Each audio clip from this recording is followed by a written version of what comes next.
course not. No one would want to murder us. Felicity smiled, but it was wasted, as Aunt Agnes did not even look at her. She stared down at her lap and pulled at the fringe on the shawl. "Shall I fetch your book, then? What were you reading? Perhaps something by Hannah More would make you feel better." "You know I cannot attend to Hannah More's writings." "Well, then, I shall bring you your favourite, The Mysteries of Udolpho. That always transports your mind." She hurried away to fetch it before her aunt should protest that as well.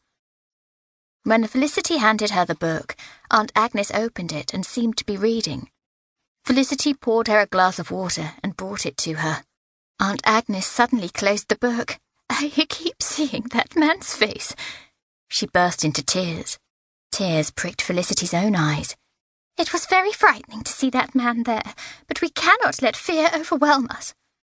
How noble and brave and capable Mr. Merrick had looked when he had leapt over that bush to get to them, and how kind and gentle he had been with Aunt Agnes. Truly, he must be a very capable man for the Home Secretary to trust him enough to infiltrate this dangerous group alone. "And in truth, we are not without a friend here, Auntie. God has not left us friendless." That was a verse in the Bible, was it not? "Yes, of course. Mr. Ratley." Aunt Agnes lifted her head and pulled out her handkerchief with her shaking hands and wiped her face and nose. "Mr. Ratley will not allow anything bad to happen to us." She refrained from telling her aunt that she was not talking about Mr. Ratley. A light knock came at the door. "I'll be back in a moment." Felicity went to the door and opened it. Mr. Merrick quickly stepped inside and closed the door behind him. Startled but mesmerized by the intense look in his blue eyes, she held her breath as he began to speak in a hushed voice. "Can you meet me in an hour?" I think so." "In 1 hour, go to the library. On the left wall is a door to a small room. Will you meet me there?" "Yes." "How is Miss Appleby?" He glanced in Auntie's direction. "She is very upset. I was just about to go get her some warm milk." "Allow me. I shall find a servant to bring it up to her." "You are very kind." "I will meet you in an hour."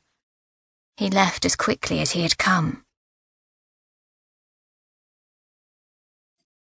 Felicity tried not to appear anxious, but her heart was beating fast as she made her way down the stairs. She had her answer ready in case anyone saw her. She was going to the library to get a book for her aunt. She made it to the library without anyone seeing her. She walked to the left, pretending to look at the books on the shelves, moving rather slowly, listening for other people in the room. But when she found the door Mr. Merrick had told her about, she had not seen or heard anyone. She turned the knob and stepped inside. The room was completely dark except for the candle that Mr. Merrick was holding. He reached behind her and quietly closed the door, his arm brushing her shoulder in the small room.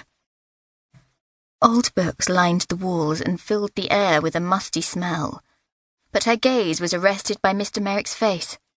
Truly, in the dim candlelight and shadows, he seemed even more handsome, and she noticed that he was quite tall.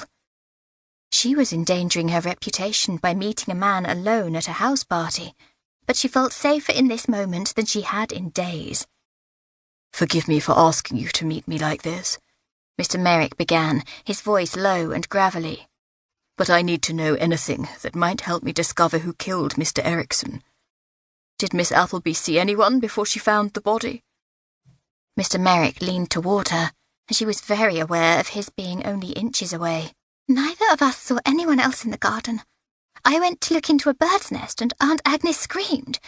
When I returned to where she was hysterical, and I saw a hand lying on the ground. I pushed back the bush then, and we could see the man's face. A puddle of blood seemed to be coming from beneath him." "Did you know him? Had you seen him before?" "No, never." "And you saw no one else in or around the garden?" "No. Who was the man?" "He was a reformer, but he favoured peaceful means of reform.